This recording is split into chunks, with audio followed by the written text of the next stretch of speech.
va a haber un aumento de las hormonas, en tanto en hipófisis como en el hipotálamo, ¿no? Entonces, eso es el efecto, digamos, feedback negativo. Cuando hay un efecto feedback positivo, se dice, por ejemplo, el fenómeno de la lactancia, ¿qué es lo que va a producir? Va a producir e inducir a la mamá para que secrete prolactina, ¿no? Para la formación del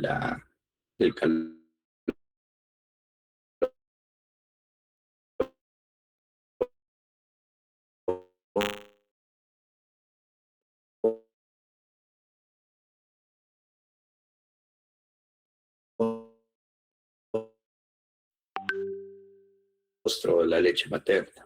Entonces, eso es el feedback positivo, ¿no? ¿Por qué? Porque estamos de la hormona, ¿no? Entonces podemos hablar, hay un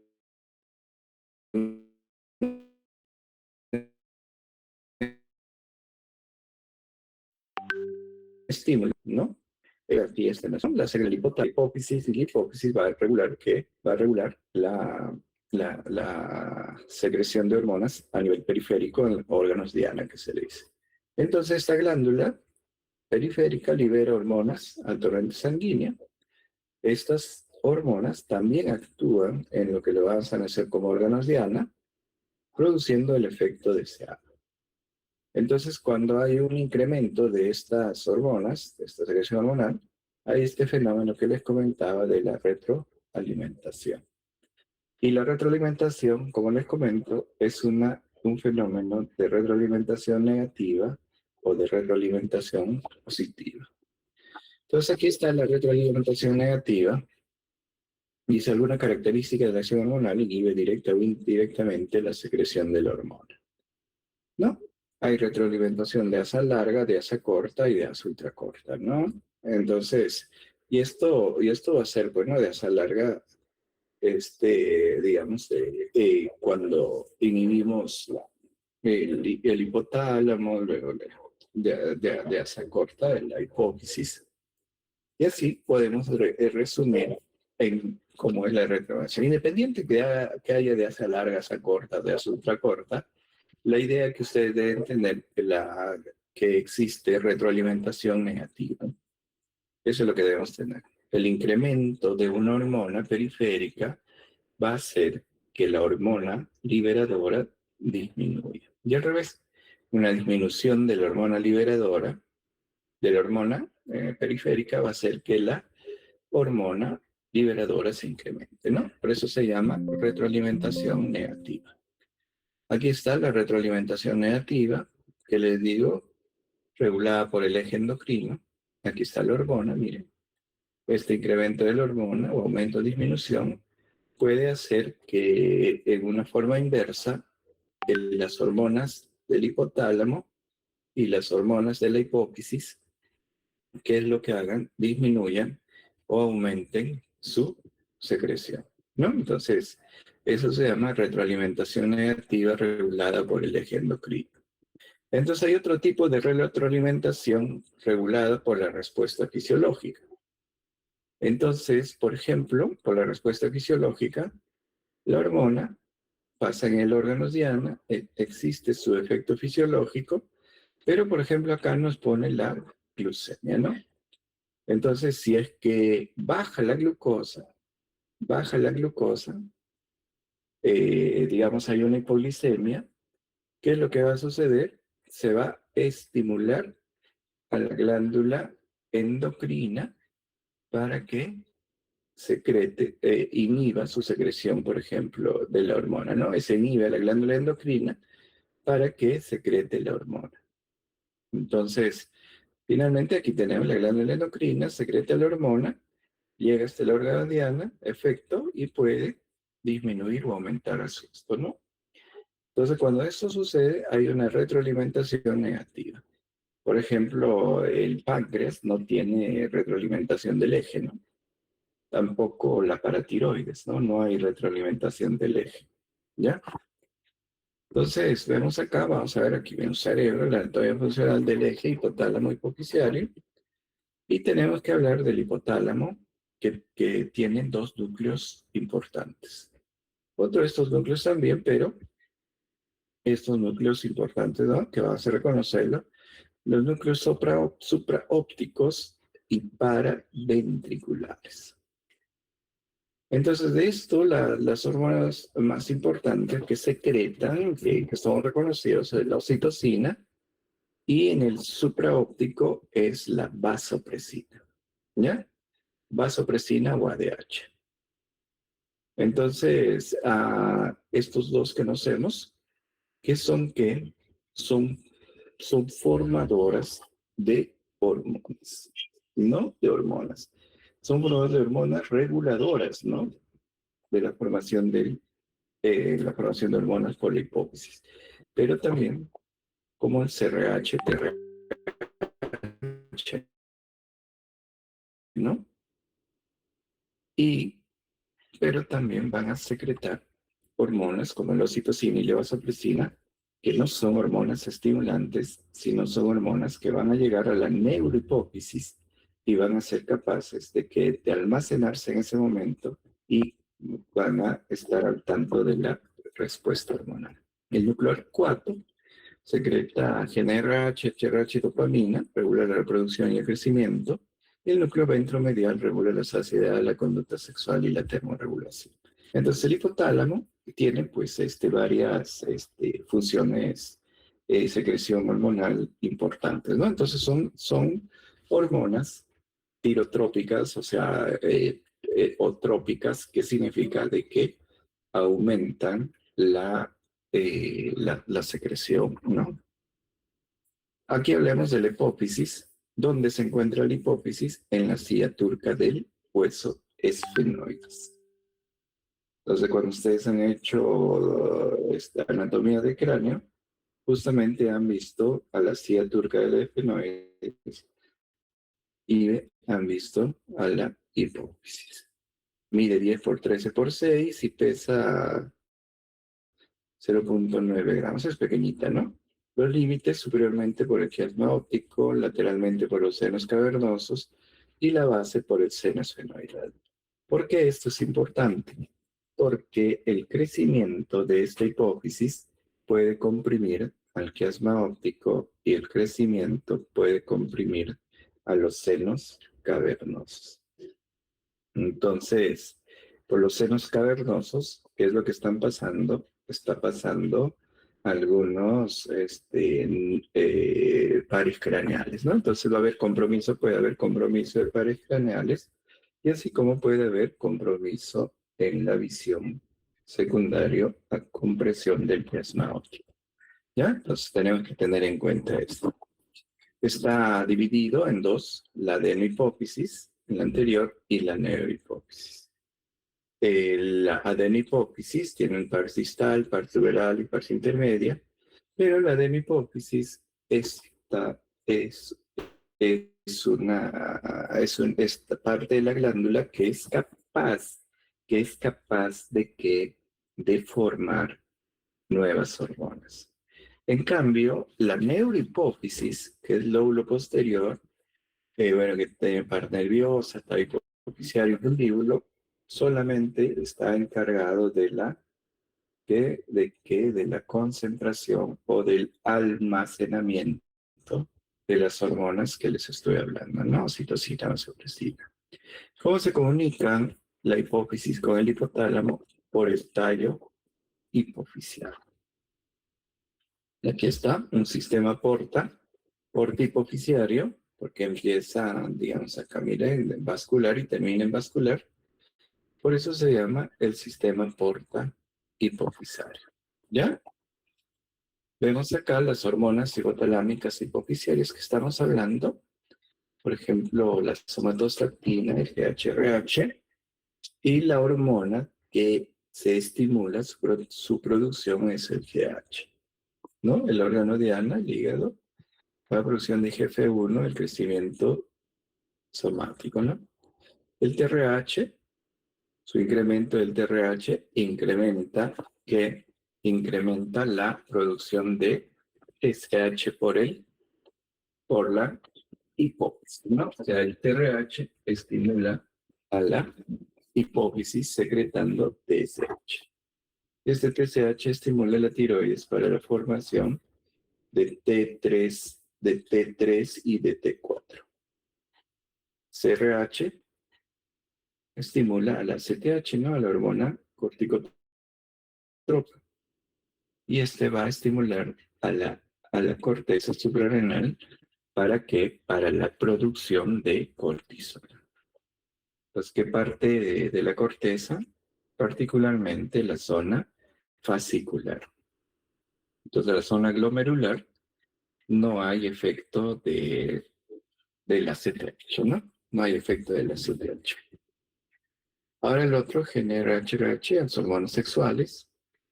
Y aquí está, estos generalmente estimula, este disminuía un poco, pero este estimulaba, ¿no? La dopamina. La dopamina, ¿qué hace? Su disminución estimula la producción de prolactina, ¿no? Entonces, el efecto cuando disminuye hace que se incremente la prolactina, ¿no? Entonces, este es ¿cómo se llama? La historia de la relación entre el hipotálamo y la hipófisis. Aquí la hormona vasopresina y oxitocina no tienen pues un efecto directo en la hormona de la hipófisis, ¿no? Simplemente, ¿qué es lo que hace? Que la hipófisis es utilizada como almacén. Aquí miren la neurohipófisis, cómo está funcionando. La hormona del núcleo supraóptico, ¿no? Y el núcleo paraventricular, que van al núcleo supraóptico, va a secretar vasopresina y el núcleo paraventricular va a secretar oxitocina. Entonces tenemos estos dos y ¿qué es lo que van a hacer? Se van a formar y van a ir aquí a almacenarse en la neurohipófisis, ¿no? En la neurohipófisis se almacena, más no se forman. Es importante algo que ustedes deben saber, ¿no? Se almacena, más no se forma. ¿Ya? Vemos acá, miren cómo está. El hipotálamo. Aquí va al lóbulo posterior de la hipófisis. ¿Ya? Y sucede que se almacena nada más. En cambio acá, miren esta estructura, ¿no? El hipotálamo comienza a secretar hormonas y van por la porta y van a llegar a las células de la adenohipófisis, estimulando o disminuyendo pues su secreción. En este caso estimula, no estimula la secreción de las hormonas del lóbulo anterior. Estimula la secreción, o sea, primero estimula la formación y luego la secreción, y estas hormonas van a sus tejidos diarios. Acá tenemos la tipo celular, o como antes se clasificaba, pues se tenían que ver corticotropas, tirotropas, ¿no? ¿Por qué se le dice corticotropa?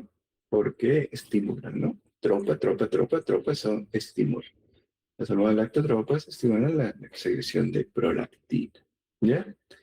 Las corticotropas y así, ¿no?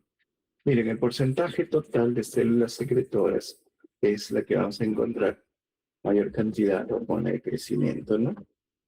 El TCH5, ¿no? Y esta es una característica, digamos, bastante antigua, pero es válido hasta ahora, ¿no? La coloración de las células, ¿no? La coloración de las células somatotropas y lactotropas son acidófilos, ¿no? Y medio azulados son las corticotropas, tirotropas y gonadotrópas, ¿no? Basófilas, oscuros, medio azulados. Entonces, eso es la importancia. Y aquí está, la adenohipófisis va a secretar varias hormonas, ¿no? Por ejemplo, la hormona de la tiroides, la hormona de crecimiento, la hormona de crecimiento. Y una de las características de la hormona de crecimiento, que es parte del grupo de las hormonas a las que vamos a conocer como hormonas contrarreguladoras. ¿Qué significa eso? ¿Qué significa ser una hormona contrarreguladora?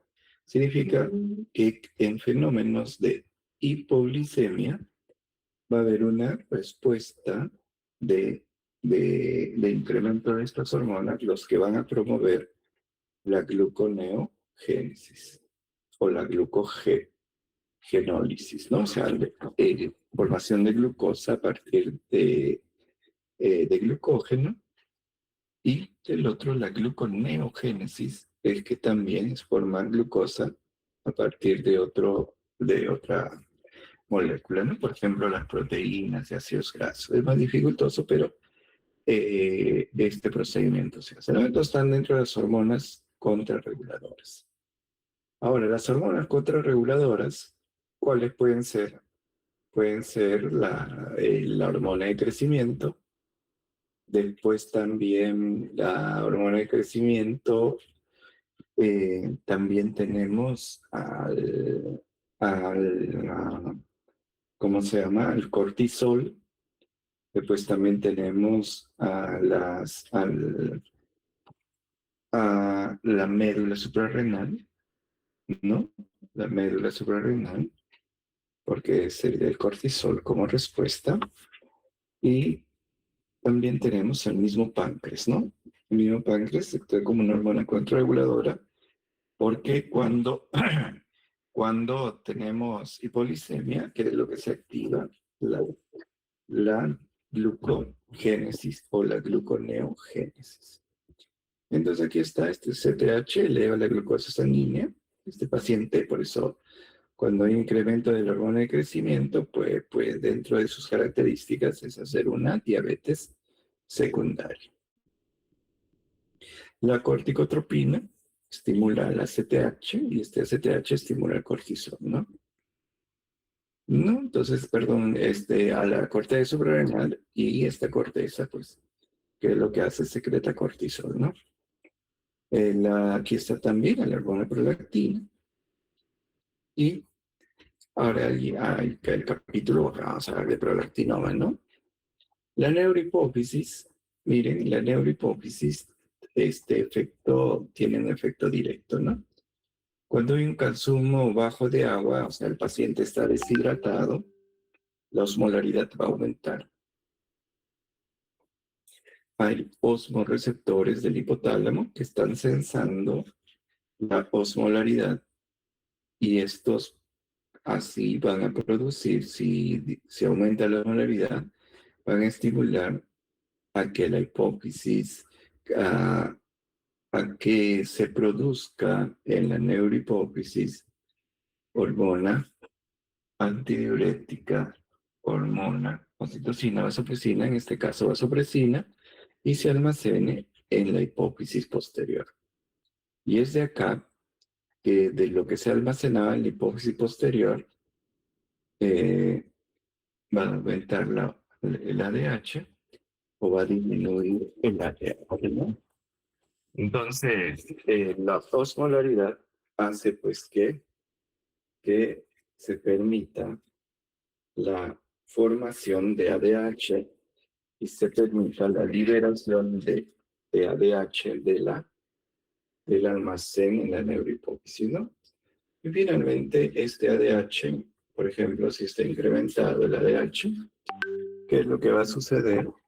Va a llegar al riñón y va a producir reabsorción de agua, ¿no? Entonces, como la osmolaridad está incrementada y tenemos esta reabsorción de agua, pues, ¿qué va a suceder? Va a disminuir o se va a diluir el, en la sangre, ¿no? Vemos acá, ahora vamos a ver algunos trastornos hipofisarios e hipotalámicos. Entonces, ¿por qué es importante la primera parte? La primera parte es importante porque nos va a permitir tener una visión general de qué, del fenómeno de, de diálisis, ¿no? Perdón, de alteraciones hipotalámicas. ¿Ya?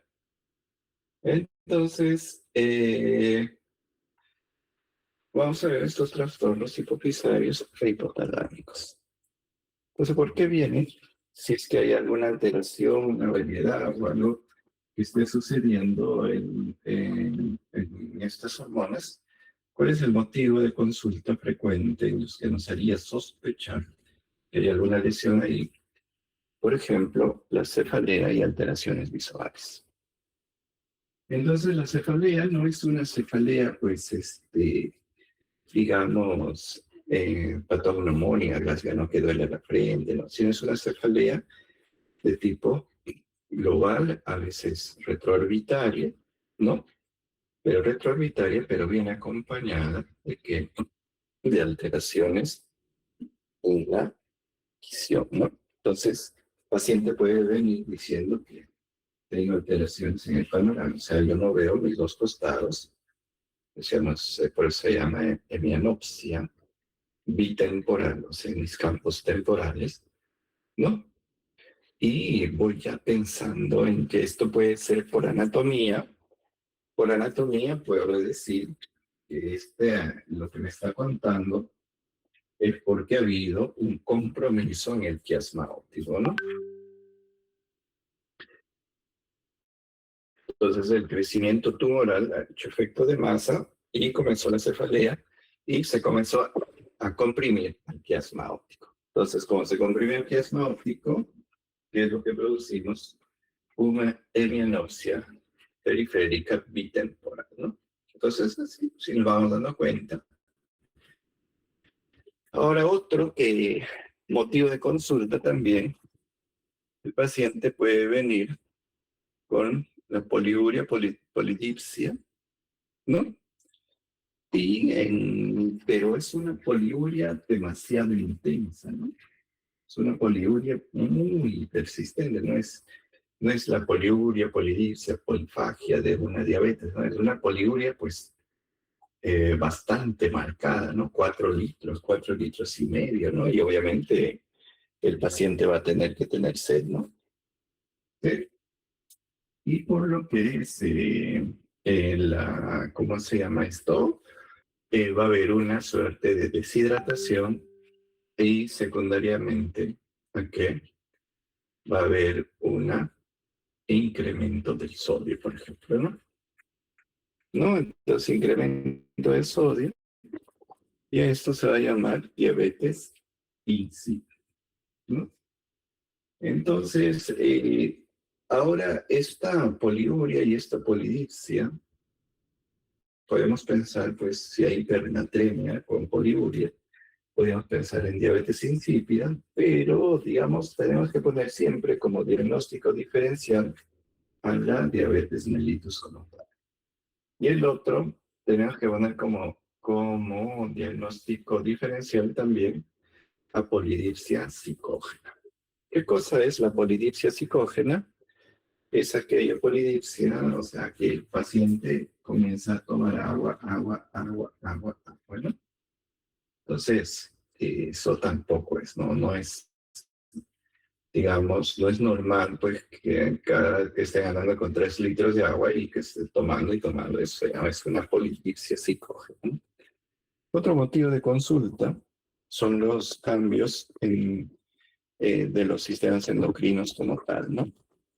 Por ejemplo, variaciones en el peso, ¿no? Variaciones en el peso, las irregularidades menstruales, por ejemplo, que tienen polimenorrea, ¿no? Otra de ley es la disfunción eréctil, la galactorrea, por ejemplo, ¿no? La galactorrea, el paciente puede venir, pues, en las mujeres, por ejemplo, ¿no? Que es donde más fácil podemos hablar. Y dice que, bueno, tengo secreción de mama, ¿no? Uno le pregunta a ustedes puérpera, entonces le va a decir no. Entonces, eso te hace pensar de que puede haber un exceso de secreción por algún motivo de prolactina, por ejemplo, ¿no? Entonces, vamos por ese lado, ¿no? El paciente viene y nosotros vamos pensando. También viene, por ejemplo, en síntomas de acromegalia, es curioso, que los pacientes se dan cuenta, no es porque, digamos, ha habido cambios, ¿no? Entonces uno los que viven con esta persona no han notado esos cambios, digamos, en la región facial, ¿no? Por ejemplo, ¿no? O de las manos. Entonces, se han normalizado las cosas, pero que resulta que el paciente viene y dice, doctor, ¿sabes qué? Parece que los pies me han crecido porque no entra el zapato, ¿no? Entonces, no entra el pie al zapato y ahí se van a dar cuenta de que pues, realmente él tiene algunas características de acromegalia, ¿no? Entonces hay otros síntomas que también podemos ver, que son los síntomas asociados a lo que vamos a conocer como signos de insuficiencia hipofisiaria, ¿no? A esto le vamos a llamar panhipopituitarismo. O sea, ¿qué pasa por algún motivo o porque, digamos, ha habido una apoplejía, o sea, un infarto de hipófisis, se comience a disminuir la secreción o desaparece la secreción de todas las hormonas de la hipófisis? ¿Y en qué va a resultar? Pues obviamente si no hay TSH, no va a estimularse a la tiroides, va a haber un hipotiroidismo y también si no disminuye ese TH va a ser también un hipocortisolismo, ¿no? Entonces una insuficiencia suprema. Todo el paciente va a venir pues aletargado, puede venir con trastornos hidroelectrolíticos y va a resultar de que este paciente tiene un panhipopituitarismo. Entonces, también debemos de recordar que el tipo de lesión nos va a cambiar, ¿no? ¿No? Si es una, digamos, es una lesión extensa, va a producir pues panhipopituitarismo, ¿no? Puede producir hipopituitarismo de una sola hormona también, ¿no? Astenia y fatiga crónica, esto es una presentación muy ambigua, presentación inespecífica, pero en el panhipopituitarismo, porque hay una disminución de la secreción de las hormonas tiroideas, puede condicionar a que presente astenia. La anamnesis dirigida siempre explorar cronología de síntomas, ¿no? Cómo se han presentado, desde cuándo se han presentado, se asocia a algún medicamento, se asocia a alguna situación. Entonces puede decir, sabe doctor, yo he tenido un accidente de tránsito y me he golpeado la cabeza, ¿no? Me golpeé la cabeza, bueno, estuve bien, tuve un hematoma y el hematoma se ha absorbido, pero yo estoy empezando a orinar mucho, ¿no? Orino. Entonces, ese antecedente de traumatismo craneoencefálico ya te puede hacer pensar de que lo que está presentando el paciente es que una diabetes insípida. Por eso antecedente de traumatismo y antecedentes de cirugía transesfenoidal. Entonces, muchas veces, no, el médico no creo que se olvide de decirle al paciente que le va a sacar o le va a retirar, porque si hay un tumor hipofisiario, lo que va a hacer, va a retirar la hipófisis, ¿no? Por la nariz ingresan, ahí es por la cripta transesfenoidal, entonces ingresan y retiran el tumor hipofisario, ¿no?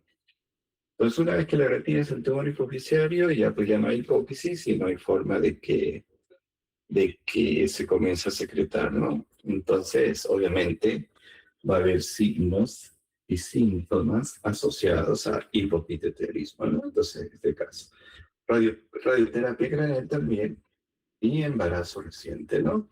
Ahora, ¿por qué el embarazo reciente?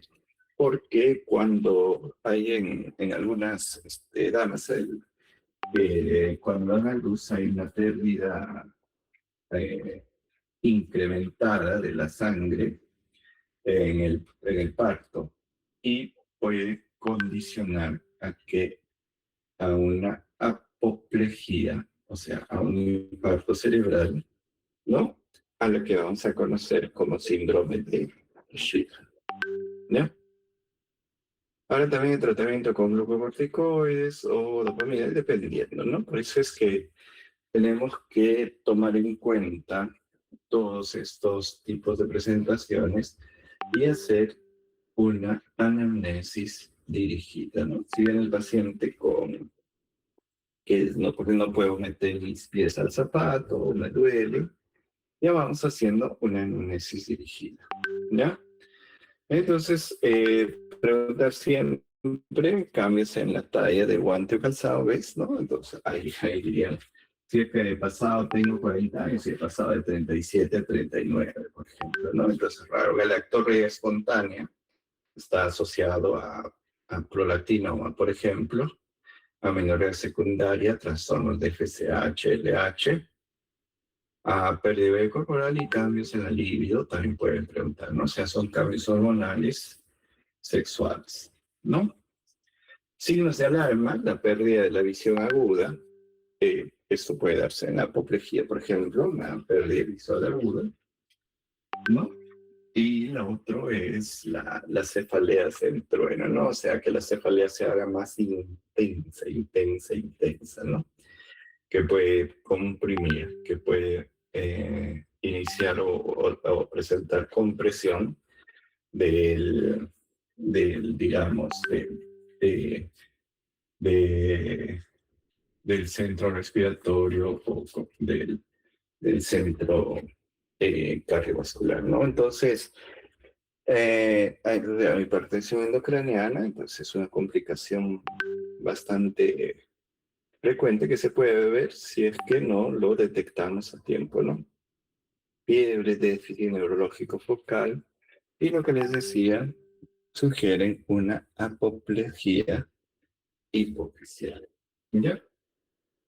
O también llamado síndrome de silla turca vacía secundaria. No, porque no es que no haya nacido, sino ha desaparecido secundario a la izquierda. Como les decía, otro de los que siempre vamos al paciente nos va a decir es la cefalea, ¿no? Pero ¿cómo es la cefalea de origen hipofisiario? Cefalea de origen hipofisiario, digamos, se puede presentar, dice aquí, aún en ausencia de expansión supracelular. ¿De qué? Porque está ejerciendo efecto de masa sin destruir a la base de la hipófisis, ¿no? Su mecanismo varía, puede ser tracción, activación de receptores de serotonina, efectos directos de algunas hormonas. ¿Y por qué se caracteriza? Porque es, les decía, si es en algunos pacientes puede ser muy inespecífico, nada de específico, y puede ser frontal o retroorbital, sorda, continua, ¿ve? O sea, no hay algo que nos diga. Generalmente, por ejemplo, los infartos cerebrales o las hemorragias cerebrales, como las hemorragias subaracnoideas, ¿qué es lo que, cómo se presentan? Se presentan como cefalea de forma brusca. Una cefalea de forma brusca, intensa, acompañada, por ejemplo, de vómitos abruptos, ¿no? Entonces, un vómito explosivo con una cefalea intensa. Allí te puede hacer pensar en una hemorragia subaracnoidea o en su defecto en un ACV hemorrágico, ¿no? Entonces, y esto es hipertensión endocraniana, ¿no? ¿No? Ahora el otro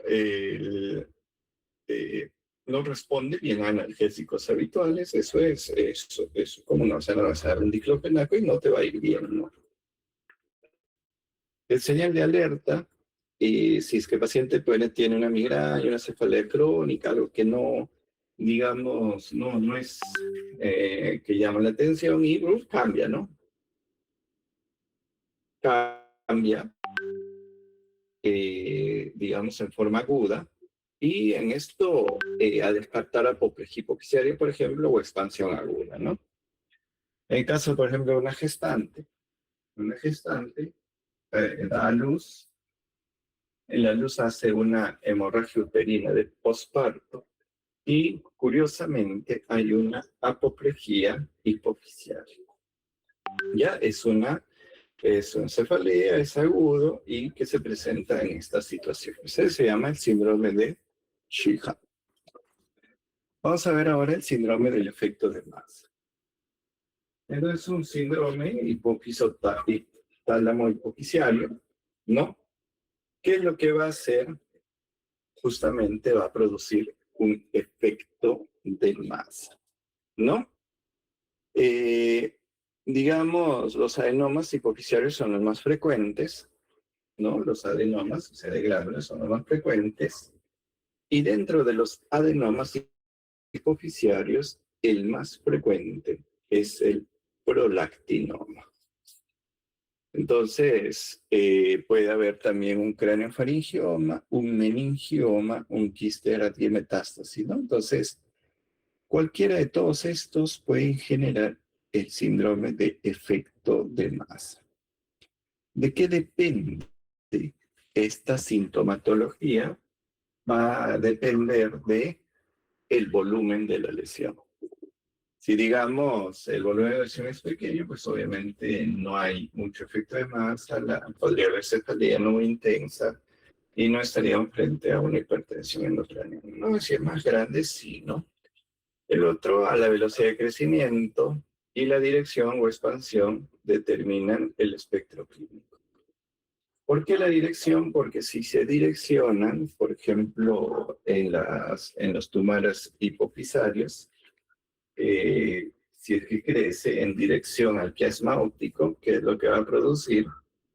Va a producir una hemianopsia bitemporal, ¿no? Porque justo es en el quiasma óptico donde se decusan los nervios, ¿ya?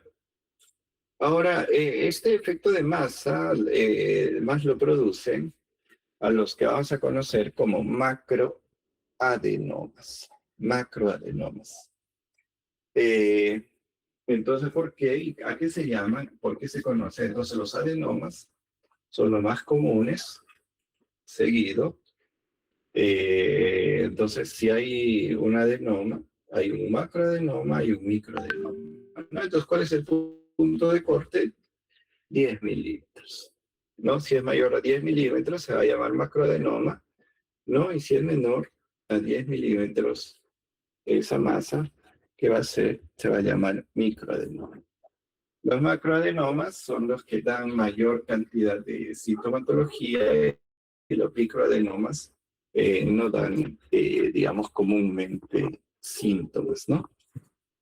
Entonces aquí tenemos a los tumores celares, o sea, los tumores que estamos hablando, que son aquellos que pueden producir el síndrome de crecimiento, el síndrome expansivo, ¿no? Que está acá atrás, el síndrome de efecto de masa. El principal son los adenomas pituitarios, no más que el cranioinfioma, meningioma y todo eso. Entonces, el adenoma pituitario y el adenoma pituitario, es adenoma de la glándula pituitaria, ¿cuál es el más común que puede producirse en forma de macroadenoma? Es la, la prolactina o el prolactinoma, ¿ya? El prolactinoma.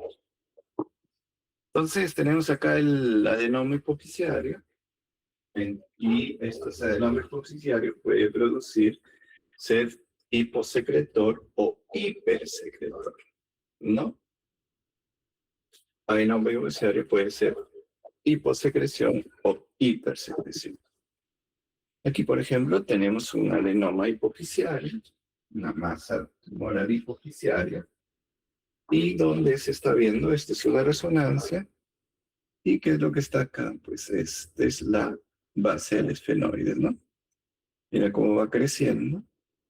Y como tenemos de vecindad al quiasma óptico, lo primero que hace esto es comprimir al quiasma óptico, ¿no? Miren, acá es una resonancia magnética de un tumor hipofisario. Entonces, como crece este tumor, ¿qué es lo que va a haber? No solo hay cefalea, sino también va a comprimir el quiasma óptico. Esa compresión del quiasma óptico va a producir alteraciones del campo visual, produciendo que perdamos la visión, digamos, periférica, ¿no? Por eso se llama hemianopsia bitemporal. Entonces nos quedamos con una visión central nada más, ¿no? Entonces nosotros le podemos hacer el examen al paciente y nos damos cuenta que esto está sucediendo, ¿no? Ya, sea una campimetría que dice. Por eso aquí dice la compresión del quiasma óptico produce pérdida del campo visual temporal bilateral. Es el hallazgo más patognomónica de los macroadenomas, ¿no? Ya. Entonces, ¿qué hacemos? Tomamos una campimetría. Podemos encontrar varias cosas, ¿no? Escotoma central, compresión de quiasma posterior, hemianopsia unilateral, cuadrantonopsia, visión de túnel, ¿no? Pero esto ya se observa de acuerdo a la clínica que está presentando el paciente y se realiza la evaluación, ¿no? Entonces tenemos ya dos cosas que podría venir, ¿no? Macroadenoma hipofisario y a su vez, que producir alteraciones en el campo visual. Aquí está, miren, los defectos visuales y lo que les decía, acá la compresión del quiasma óptico, acá, que es lo que va a pasar, se comprime y en las dos regiones laterales que ve el quiasma, o sea, de la decusación, entonces, ¿qué es lo que va a producir? Una hemianopsia bitemporal. Entonces, cuando ustedes hacen el estudio de la hemianopsia bitemporal, hacen una campimetría y resulta que van a encontrar que el paciente no tiene visión periférica, ¿no? No, entonces por eso dice que el adenoma hipofisario al crecer en dirección supracelular comprime el quiasma óptico. ¿Ya? Entonces, ¿qué es lo más común? En hemianopsia bitemporal es la pérdida de la visión periférica bilateral. Obviamente ese inicio es insidioso porque mientras va creciendo, el tumor va comprimiendo progresivamente. Diagnóstico, una campimetría, ¿ya? Y cuando lo retiran puede ser reversible, ¿no? Aquí está, miren, acá, bitemporal, por eso se llama hemianopsia bitemporal. Entonces, la correlación anatómica en el déficit visual, si queremos hablar, mira, cuando ya está comprimido todo el quiasma óptico, hay una epilepsia bitemporal clásica, ¿no? Puede estar comprimido solo el quiasma posterior.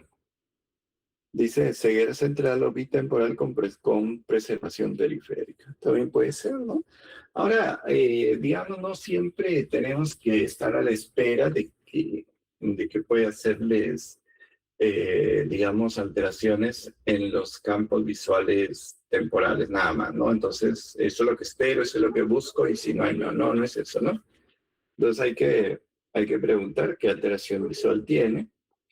Si es que está afectada la cintilla óptica, por ejemplo, hay una hemianopsia homónima contralateral. No es bien curioso, no es común, pero podría presentarse. ¿Por qué? Porque hemos dicho que los síntomas van a estar en relación para el extremo donde se está comprimiendo la estructura, ¿no? Ahora el otro, como hemos dicho, también parte de lo que es este espacio hipoficiario, es el seno cavernoso. ¿Ve? El seno cavernoso.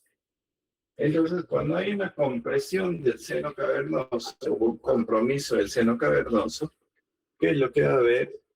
Una diplopia por parálisis de pares del tercero, cuarto y sexto par craneal.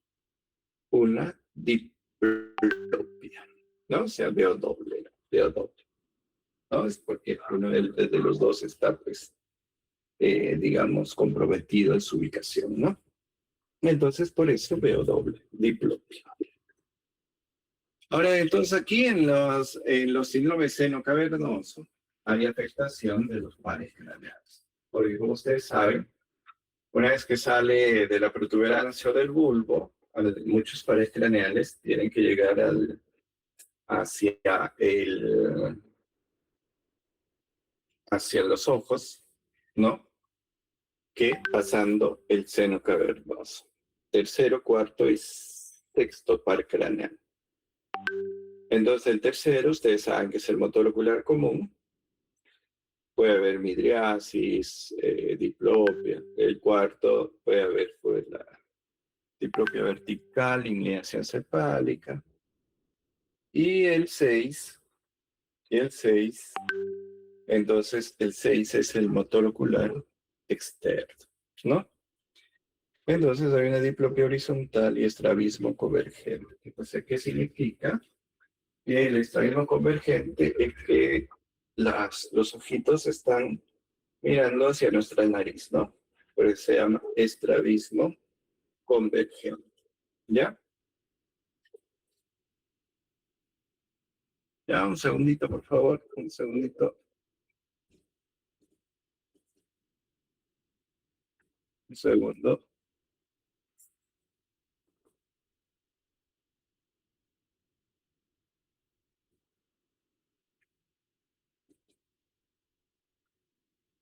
Un segundo.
¿Listo? ¿Me escuchan ahora otra vez? Sí, doctor, sí se escucha. Hay una hiperfunción hipofisiaria, ¿no? Es un síndrome de hiperfunción hipofisiaria, o sea que la glándula hipófisis o la glándula hipotalámica comienzan a secretar en exceso hormonas, ¿no? Entonces, por ejemplo, tenemos acá el más común es el prolactino. Dentro de los síndromes hipofisiarios con secreción incrementada, con efecto de masa, es el prolactino. Es el más común. Entonces, el más común, ¿no? Entonces puede crecer, producirles unas alteraciones visuales, puede producirles cefalea y obviamente que le va a producir galactorrea también, ¿no? Entonces, el más común y les va a venir con qué? Con galactorrea. Entonces puede venir una mujer en edad fértil, por ejemplo, no, y decir, pues tengo secreción láctea, ¿no? Entonces, ¿qué es muy curioso? Entonces, le preguntan, ¿usted está pero no le va a decir. La cefalea ya les he dicho que puede ser retroocular, pero siempre puede ser pues leve hasta moderada o en ocasiones hasta severa. Entonces, ¿qué podemos hacer? Vamos a asociarlo a otros síntomas también, ¿no? Ya les dije de los trastornos visuales, el más común es la neanopsia bitemporal, la más común la neanopsia bitemporal, y el agrandamiento celular, que nosotros sospecháramos, pudiéramos pedir una radiografía nada más, ¿no? Como antes hacíamos, pero ahora ya se pide resonancias, ¿no? Con las resonancias definimos mejor la presencia del prolactinoma. Aquí está el prolactinoma, representa el 40-50% de todos los adenomas hipofisiarios, por eso es el más común. Y cuando sospecho, cuando hay la triada clásica, ¿no? Amenorrea, galactorrea e infertilidad en mujeres, ¿no? Y en hombres, ginecomastia, ¿no? Y galactorrea en varones, por ejemplo, ¿no? Entonces nosotros podemos ir sospechando de cuando hay prolactinoma, ¿ya? Y la galactorrea también está en varones, ¿no? Varones y mujeres que podrían presentar galactorrea. Entonces, ¿ustedes qué pueden decir? Paciente que viene con cefalea, ¿no? De regular intensidad, acompañado de alteraciones en la visión, ¿no? Alteraciones en la visión, nada más, y que al examen le encuentran pues, una hemianopsia bitemporal y nota además que es secreción láctea, ¿no? Entonces ahí ustedes pueden inducir, ponen un síndrome de hiperfunción, de hipersecreción hipofisaria, probable prolactinoma. ¿Ya ves? Ya, entonces, ahí vamos, ¿no? La prolactina más de 200 identifica un adenoma lactotrópico, ¿no? Y si es que pedimos un IGF-1, y se va a asociar un prolactinoma con una acromegalia. No es lo frecuente, pero puede pasar. Ahora, lo otro es que estos adenomas hipofisiarios, si bien es cierto, como les digo, el prolactinoma es el más común. Aquí en este caso, por ejemplo, también adicional el incremento del IGF-1 y ya puedo pensar en acromegalia, ¿no?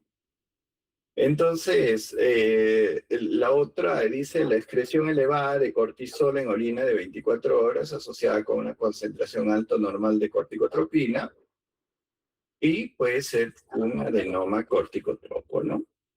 Entonces, a esto con un incremento de ACTH y un aumento de ACTH y un aumento de cortisol, por ejemplo, lo normal sería que si el cortisol aumenta, disminuye el ACTH, ¿no? Pero en este caso hay un incremento de ACTH, no no necesariamente un macroadenoma, esto se presenta más como un microadenoma.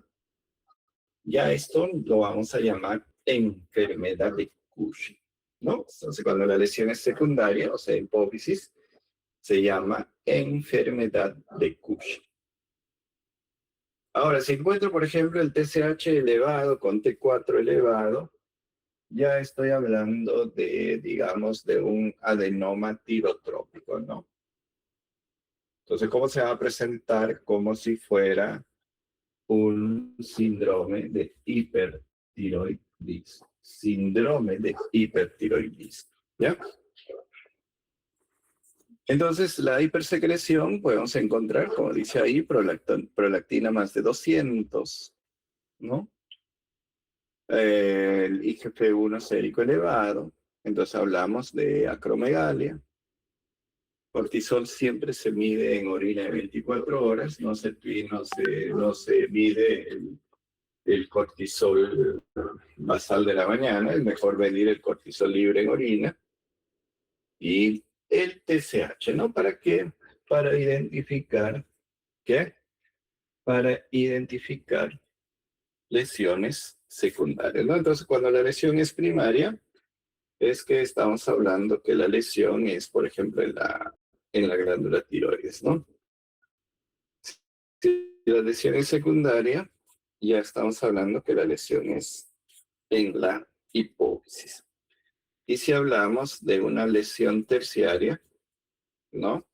Por ejemplo, si decimos un hipotiroidismo primario, es que el problema es en la glándula tiroides, ¿no? Es un hipotiroidismo primario. Hipotiroidismo secundario, que mi problema está en, ¿dónde? En la hipófisis, ¿no? En la hipófisis. Y el hipotiroidismo terciario, ya hablaríamos que mi problema va a estar en el hipotálamo. ¿Ya? Eso tengan en cuenta bastante ustedes al momento de evaluar sus exámenes auxiliares. ¿Ya? ¿Listo? Entonces, pasamos acá a las insuficiencias hipoficiales. Las insuficiencias hipoficiales están marcados dentro de lo que es el panhipopituitarismo. ¿Qué significa panhipopituitarismo? Significa que la lesión que se ha producido en la hipófisis ha hecho de que no se produzca ningún tipo de glándula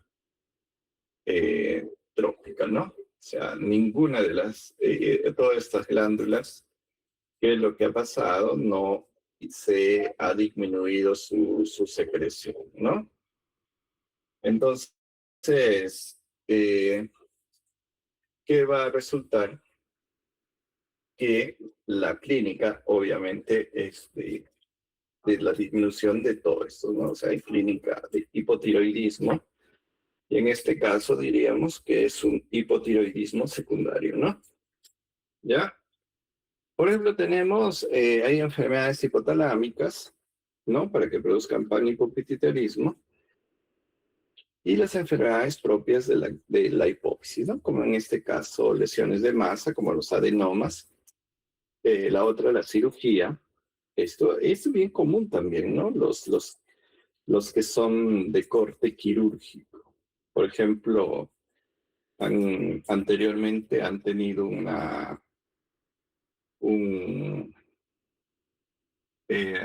digamos, un adenoma hipoficiario, un prolactinoma, y han entrado a sala de operaciones y han retirado todo, pues, toda la hipófisis, ¿no?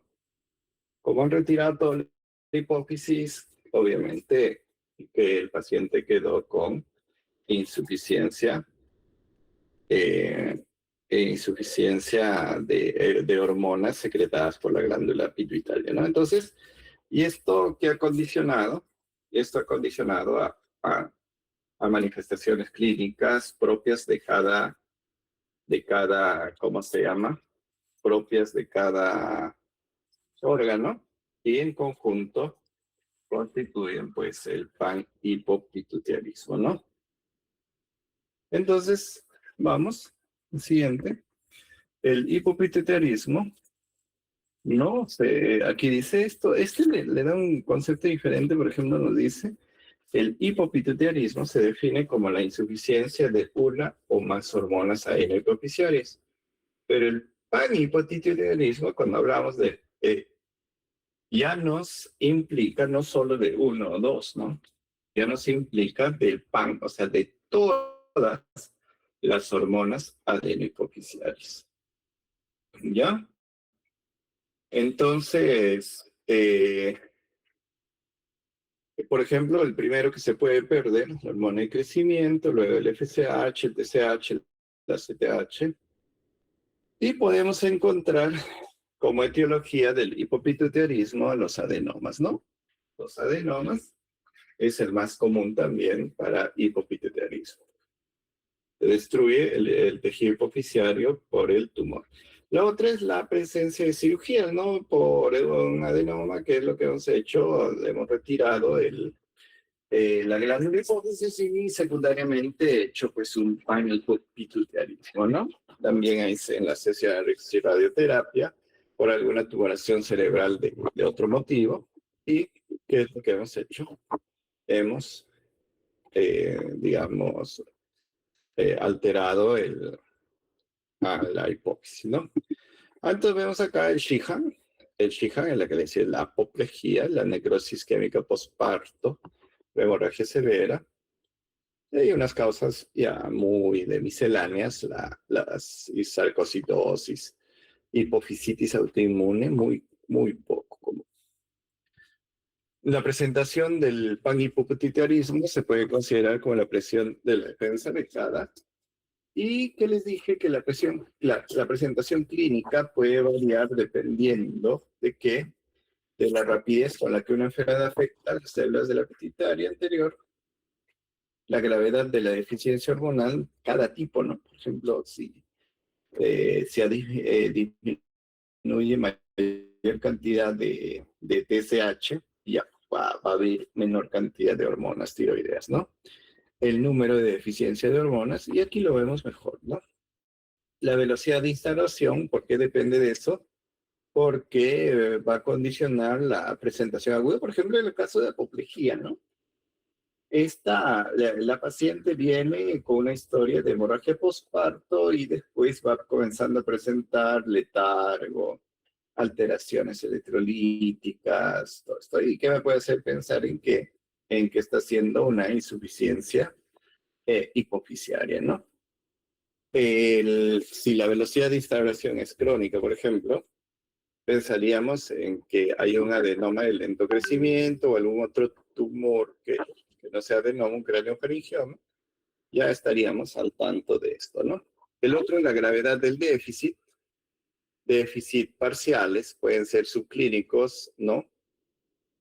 Esto, ¿no? La gravedad o la profundidad del déficit, ¿no? Si no hay mucho, entonces puede ser subclínico, no puede, o sea, digamos, solo observable en el laboratorio. El número, el PAN, afecta a todos los ejes y en algunas, como hipopituitarismo como solito, puede afectar a uno, a dos estirpes, ¿no? Dentro de la deficiencia de corticotropina, la ACTH, hay una característica, no va a haber hiperpigmentación, ¿no? Porque no se está produciendo ACTH, ¿no? Y esta disminución de la ACTH no disminuye la producción de cortisol. Entonces, si el cortisol disminuye, debería pues el ACTH aumentar, pero acá el problema no es que el problema no es un adenoma suprarrenal, exceso de producción de cortisol, sino el problema es que la glándula hipófisis no me está produciendo ACTH. Otra de las cosas, la deficiencia de la hormona estimulante de la tiroides, el TSH. Un paciente puede venir, digamos, en letargo, aumenta de peso, intolerancia al frío. Trópico, puede haber alteraciones en la menstruación, ¿no? Deficiencia de hormona de crecimiento también, digamos, que puede causarle hipopituitarismo. Hay una disminución de la densidad mineral, dislipidemia, hay función psicológica deteriorada. Entonces, por eso le decía, pero predomina el panhipopituitarismo, predomina una de las células sobre los otros, ¿no? ¿Por qué? Porque no todas, digamos, bajan 5 puntos, sino hay algunas que pueden bajar alguien más, y va a predominar la característica, digamos, de disminución glandular en estas personas, ¿no? Aquí vemos, por ejemplo, la deficiencia hormonal de ACTH, ¿no? Si es aguda, fatiga, debilidad, mareo, como en la enfermedad de Addison, dicen, parecido, y no hay hiperpigmentación, hipercalemia, ¿no? ACTH crónica, cuando es una presentación crónica de la hipofunción del ACTH, ¿ya? Y vemos, pues, mialgias, artralgias, todos, ¿no? Y así vamos a ver en cada uno de ellos, cada síntoma. La apoplejía hipofisiaria, esto, ya le dije, es apoplejía, es infarto de la hipófisis, y después de que generalmente después de un parto, ¿no? Un parto con hemorragia uterina postparto, ¿no? Entonces se le considera como una emergencia endocrinológica, ¿no? Puede haber cefalea, diplopía, alteraciones del nivel de conciencia. ¿Y qué es lo que tenemos que darle? Tenemos que darle, por ejemplo, aquí el que más rápido se altera es el cortisol, ¿no? El más se altera es el cortisol. El cortisol, ¿qué es lo que el cortisol, qué es lo que produce? Cortisol, ¿no? Entonces, si no hay cortisol, va a haber pues una disminución de la glicemia, va a haber hiponatremia, va a haber hipotensión, va a haber todo esto. y en el contexto de una puérpera tendríamos que precisarle un Shiga. ¿Qué le vamos a dar? Le vamos a dar hidrocortisona endovenoso. Ya, entonces hidrocortisona endovenoso, ¿qué nos quiere decir? Nos quiere decir que estamos dando 50-50.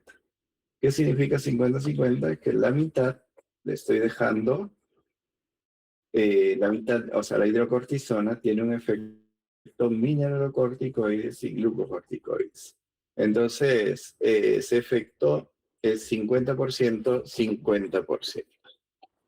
La insuficiencia corticotropina, déficit de ACTH. Entonces, si no hay ACTH, no hay cortisol. Por lo tanto, ¿qué va a haber? Una insuficiencia suprarrenal, ¿no? Y no hay hiperpigmentación. Tampoco hay hipercalemia. Entonces, el déficit de cortisol, entonces ahí decíamos, si hay déficit de cortisol, deberíamos de encontrar el ACTH elevado, pero que resulta que aquí el ACTH está disminuido y el cortisol está disminuido. Por lo tanto, mi problema es secundario, ¿ya?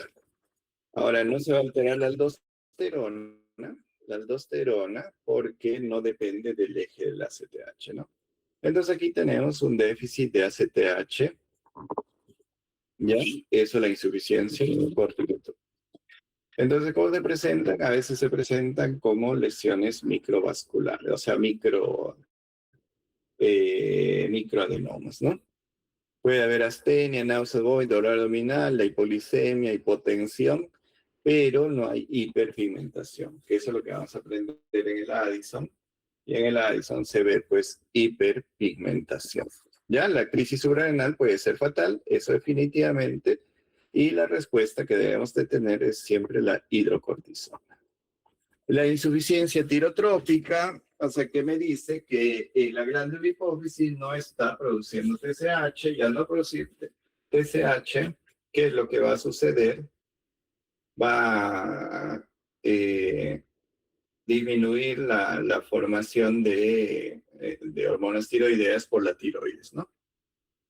Entonces, esto se llama un hipotiroidismo secundario, porque hay problema donde es en la glándula hipófisis, ¿ya? Ahí dice algo claro, no debe interpretarse la TSH de forma aislada, ¿no?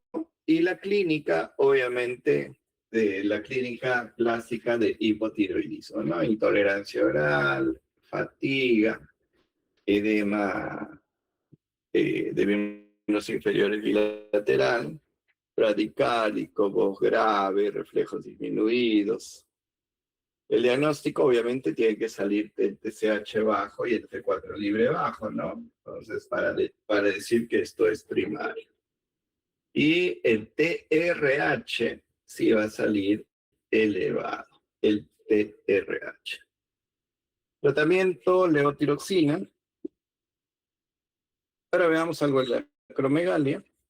Ustedes han visto, esto es un síndrome de hiperfunción, más bien ya no es de hipoperfusión. Y en la acromegalia hay un exceso de secreción de hormona de crecimiento. No es frecuente, ¿no? Pero se puede ver entre 40 y 50 años. Y un muñequito que representa un acromegálico es Shep, ¿no? Que está representada en este señor, ¿no? Bien parecido. ¿Y cómo se produce la acromegalia? La acromegalia se va a producir porque hay un adenoma hipoficiario, puede ser microadenoma, la mayor parte son microadenomas, no son macroadenomas, que va a producir exceso de hormona de crecimiento. En el hígado se va a estimular también el incremento del IGF-1 circulante y se van a producir efectos periféricos, ¿no? Y estos efectos periféricos son la organomegalia, ¿no? La organomegalia, ¿no? Va creciendo también ustedes lo ven en la mano, en la palma de la mano, ven cómo crece y es y después gordo y grande, ¿no? La cara también se hace más ancha. Hay alteraciones en la oclusión, o sea, ya no cierra bien la boca como antes, ¿no? Y más o menos, pero lo malo es que a veces como familiares ¿cómo se llama eso? Nos normalizamos, ¿no? No, sí, su cara es así, que no sé, no nos damos cuenta, ¿no? Hay efectos metabólicos porque puede haber, pues, exceso de glucosa, ¿no? Porque, como ustedes saben, la hormona de crecimiento digamos, participa en los fenómenos de regulación de la glucosa y que puede esto asociarse a resistencia a la insulina también, ¿ve? Listo, ya acá está. Entonces, la fisiopatología, efectos somáticos, estimulación de crecimiento de muchos tejidos y los efectos metabólicos, ¿no? Resistencia a la insulina. Y vamos a ver quién acá, el 99% de que de, de encontrar hormona de crecimiento elevada, ¿no? O sea, de acromegalia, es el adenoma secretor de hormona de crecimiento. ¿Ya? Entonces, eso es lo que tenemos que ver. La etiología de la acromegalia, mayormente, ya les dije, 99% son del tipo de adenoma hipoficiario y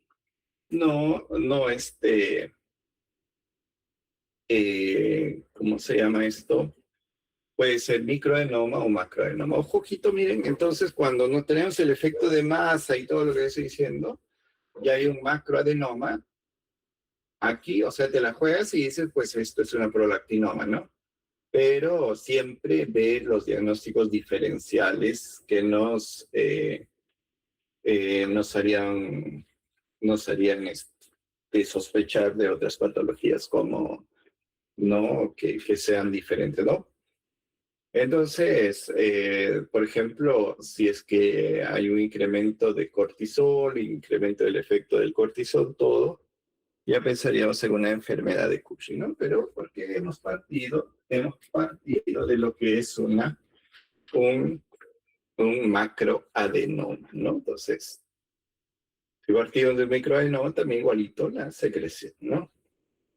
Causas infrecuentes, neoplasias, no es necesario verlo. Y el cuadro clínico, por ejemplo, los cambios craneofaciales.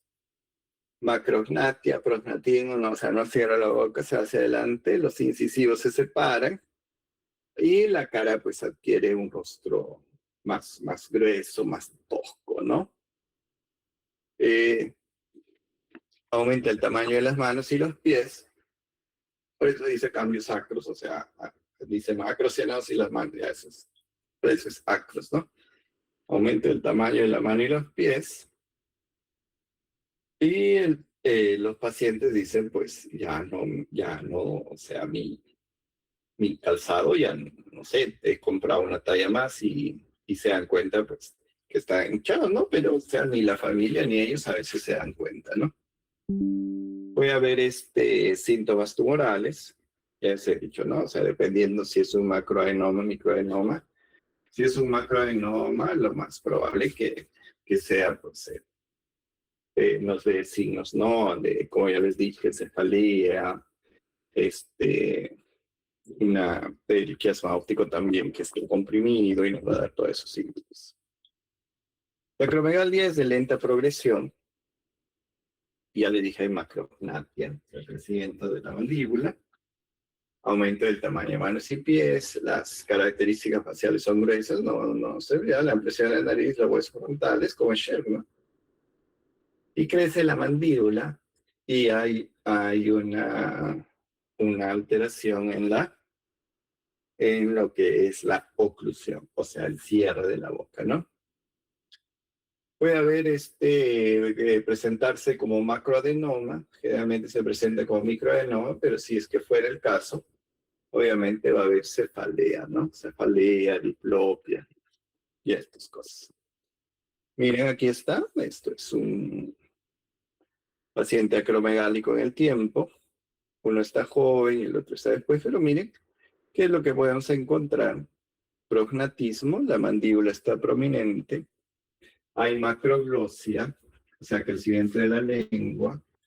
Y cuando le decimos al paciente que nos enseñe la lengua, vamos a encontrar que en los bordes de la lengua se encuentran secuelas de las mordidas, ¿no? La frente prominente, ¿no?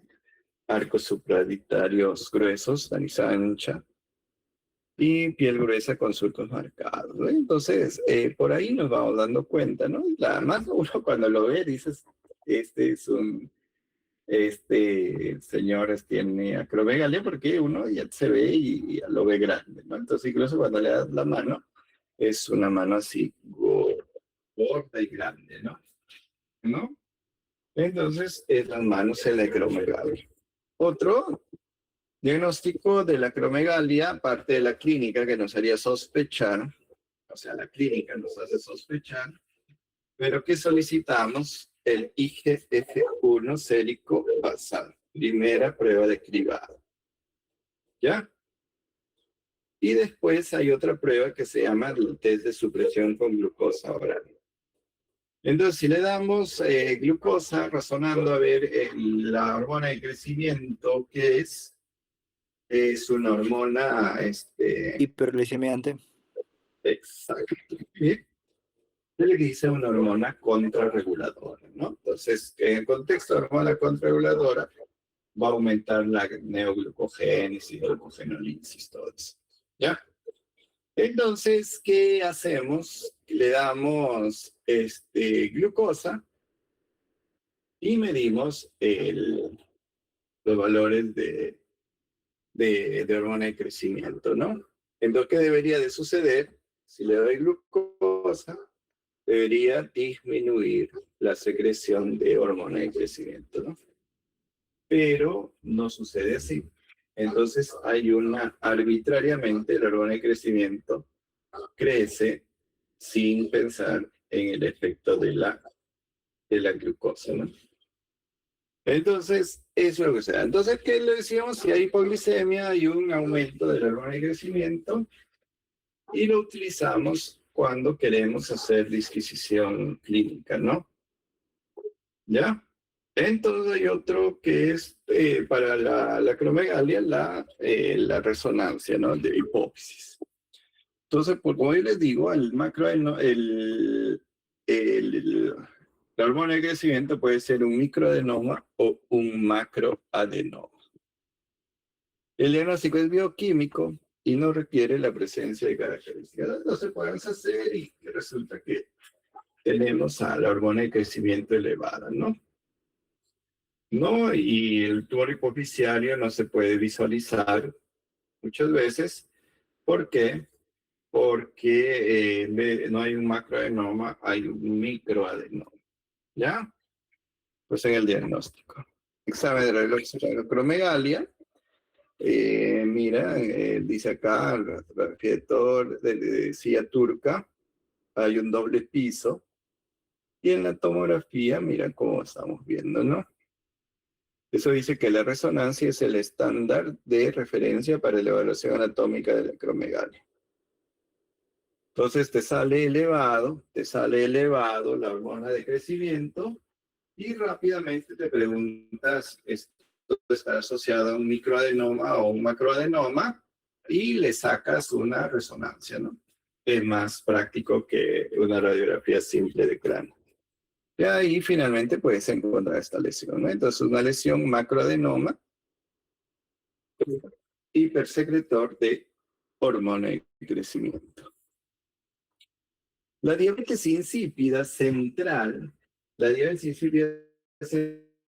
es una patología en la que generalmente es secundaria a procesos cefálicos, ¿no? Por ejemplo, un traumatismo craneoencefálico, fue un tumor ¿no? Una hemorragia o alguna lesión intracerebral o extracerebral, ¿no? Entonces, eso que nos condiciona a una diabetes insípida. Entonces, la diabetes insípida hay una respuesta bien particular de exceso de secreción de vasopresina, pero no relacionado a qué, no relacionado a la osmolaridad. ¿Ya? No se relaciona con la osmolaridad, simplemente hay una secreción como si no hubiese un mañana de la hormona vasopresina, ¿no? Entonces, hay una poliuria, ¿no? Poliuria, dice ahí hipotónica porque estás absorbiendo agua, ¿no? No, aquí no hay, la diabetes insípida no absorbe, no absorbe electrolitos, agua, ¿no? La osmolaridad urinaria está disminuida y hay polidipsia. Entonces hay poliuria y polidipsia, pero faltaría la polifagia para que pensar en diabetes, ¿no? Pero le hacemos un examen auxiliar y resulta que tiene el sodio por los cielos. Entonces, como tiene el sodio por los cielos, que es más el volumen de la orina, ya por ahí estaríamos entrando en sospecha y el antecedente, por ejemplo, de tumor craneoencefálico, de operación y todo esto, todo, y te hace pensar en diabetes insípida. La etiología es diabetes insípida, es idiopática, la más frecuente, pero ojito, siempre tenemos que ver alguna lesión tumoral, sea neoplásica o no neoplásica. ¿Ya? No sé por qué induce a la producción ¿cómo se llama esto? De vasopresina. ¿Ya? Entonces, no hay un mecanismo que te diga por este motivo, ¿no? Entonces, estamos en el contexto de lo que es la poliuria, ¿no? El paciente viene y dice, estoy orinando mucho. Bueno, ustedes van a sacar la anamnesis, todo, y el paciente va a decir, sí, me he caído, me golpeé la cabeza, me han operado de un tumor cerebral, estoy a la espera, no, bla, bla, bla, bla, ¿no? Entonces, esta poliuria puede ser central a la que nosotros estamos dedicados el día de hoy, ¿ya? Entonces, la osmolaridad es baja, miren, todo es baja. Hay el sodio sí está alto normal, ¿no? ¿Por qué? Porque está orinando demasiado, ¿no? Respuesta a desmopresina. Sí, ¿por qué? Porque la desmopresina, en el caso de la diabetes insípida, ¿qué es lo que va a hacer? Va digamos, a complementar, porque como ya no tengo ACTA, hormona vasopresina, ¿qué estoy haciendo? Una insuficiencia que tenemos acá, ¿no? La diabetes insípida. Entonces, la respuesta a la desmopresina, sí, si es nefrogénico, o sea, mi problema no es que no tenga hormona, digamos, ADH, ¿no? Sino que los receptores de ADH están copados, ¿no? Están copados y a pesar de que mi ADH puede estar aumentado, pues estoy haciendo una diabetes insípida de origen nefrogénico, ¿no? Entonces, de nada me vale que darle desmopresina o que la desmopresina es su análogo parecido ¿cómo se llama? A lo natural, que es la vasopresina. Entonces no habría pues motivo, ¿no? No habría motivo, no habría que se eleve, ¿no? Entonces no hay respuesta a la desmopresina, porque mi desmopresina está normal, ¿ya? Entonces la policia primaria tiene otras, ¿no? La policia primaria es el que toma y toma. Aquí dice la copeptina ha sustituido la prueba de restricción hídrica para el diagnóstico diferencial, ¿no? Desde diciembre de 2021. Eso tómenlo en cuenta. El síndrome de secreción inadecuada de hormona antidiurética también está contemplado dentro de lo que es las disnatremias, ¿no? En la secreción de hormona antidiurética hay exceso de hormona antidiurética, en el otro no había hormona antidiurética, aquí hay demasiado, y puede producir retención de agua libre y hacer una hiponatremia hiposmolar euvolémica. ¿Ya? Entonces, y esto es importante porque se va a presentar dentro del contexto de las lesiones en el cráneo o lesiones en el cerebrales, ¿no? Criterios diagnósticos, IHAT tiene el sodio urinario, la osmolaridad urinaria y la osmolaridad plasmática, ¿no? Por eso es una hiponatremia hipoosmolar euvolémica. Examen físico, vamos a ver, como ya hemos hecho nuestro recorrido por casi todas las enfermedades del hipotálamo, la hipófisis, hemos hecho anamnesis, cuando sospecharíamos, cuando hay cefalea, todo esto. Y el examen físico ya va a ser dependiendo de lo que vemos, ¿no? Un fenotipo cushinoide, por ejemplo, mi cosita gordito, ¿no? Entonces puede ser una enfermedad de Cushing, ¿no?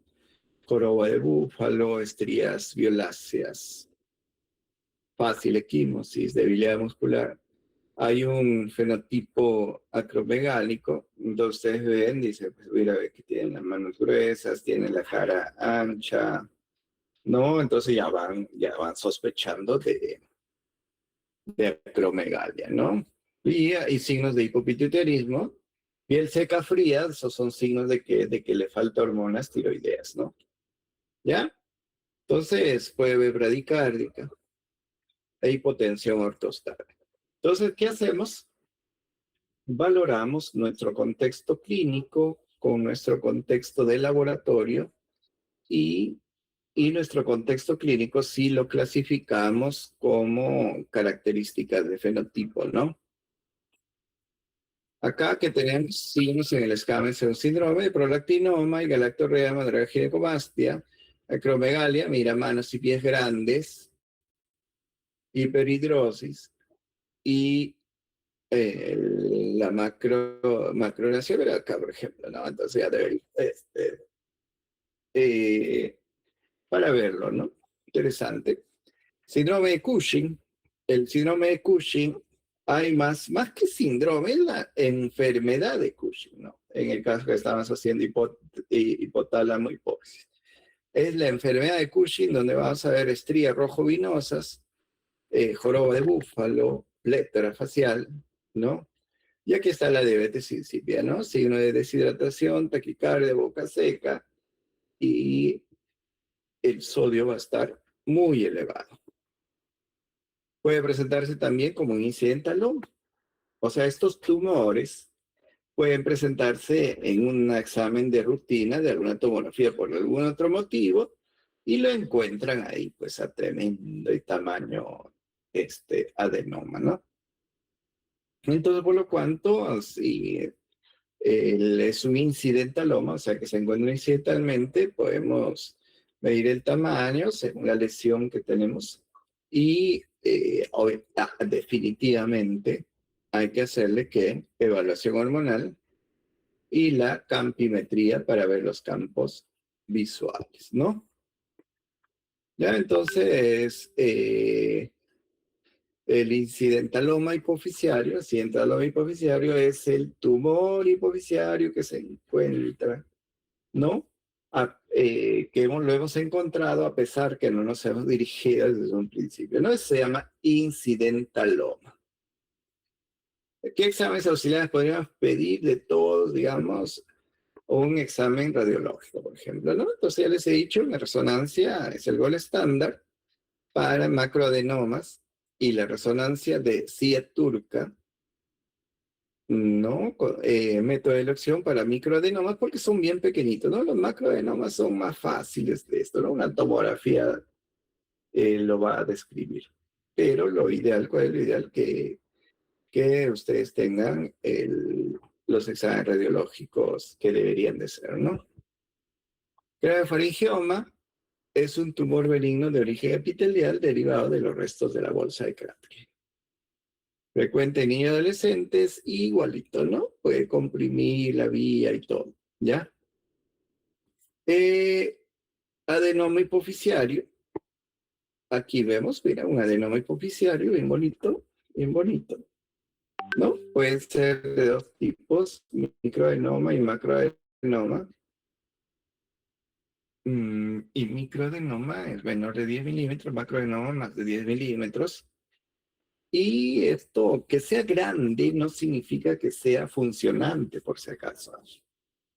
Todo que sea grande puede estar en hipofunción y es pequeñito y ya está en hiperfunción, ¿no? Entonces, no. Primero se hace la valoración clínica, de luego la valoración clínica hacemos exámenes del laboratorio y ya después finalmente exámenes por imágenes.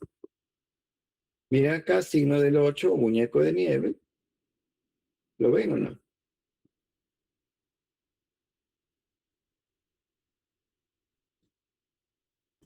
Hola. Sí, doctor. Bien, Jonas, yo aquí Parece un mira, sapito, doctor.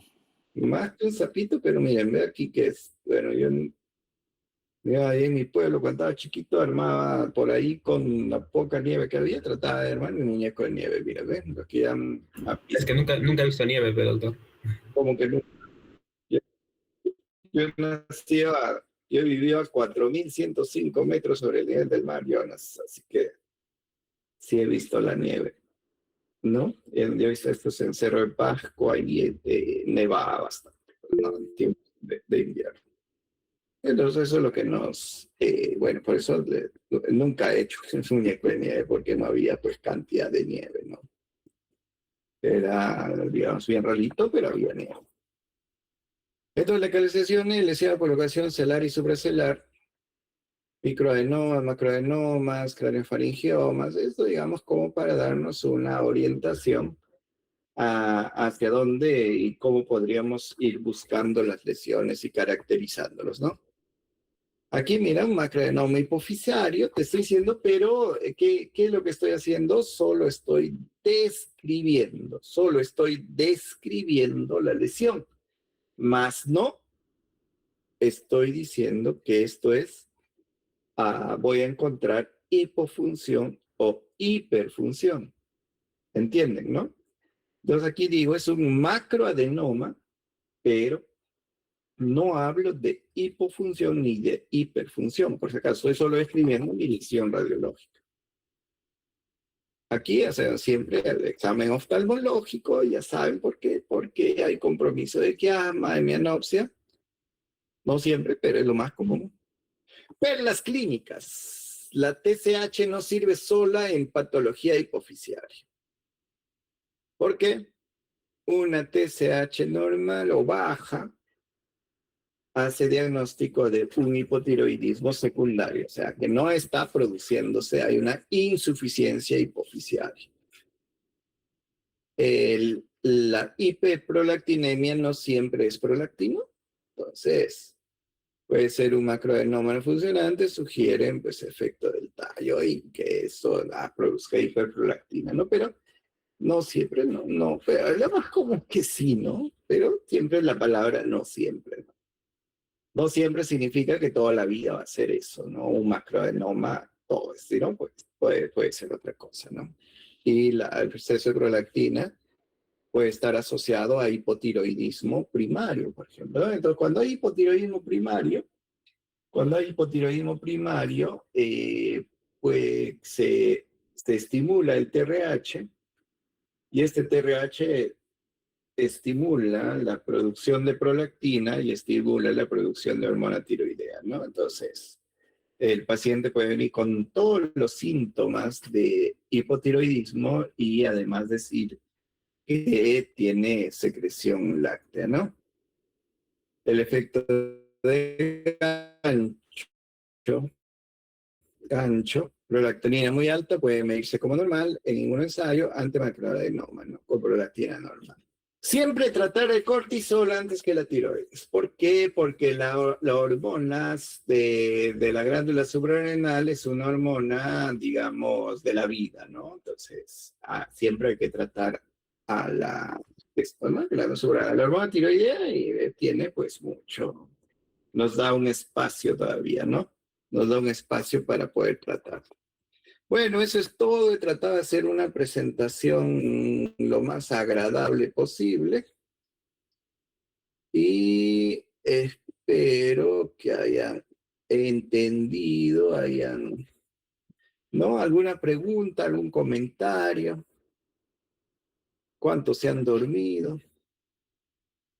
Chequenme acá, mira bien, delegada, tú me has dicho de que si la clase es virtual, doctor, le aseguro que van a venir todos los alumnos. Y veo solo 47, incluido yo. Doctor, hay 55 y la delegada también ha tenido un percance porque ahorita hay un problema en Arequipa. Ni Hay la varios, delegada de esta banda. está atracada en el 47 nomás. En el tránsito está, doctor, y se ha... ¿Qué?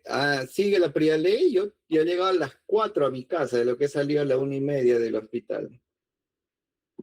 Sí, doc. Sigue. Parece que ha habido un choque, doctor, ahí los carros no se están moviendo. Otro choque. No sé cuando estaba, Dios mío, pero no pasaba el carro, no pasaba, me quedo dormido, me despertaba, escuchaba mi podcast, nada. Y ahí,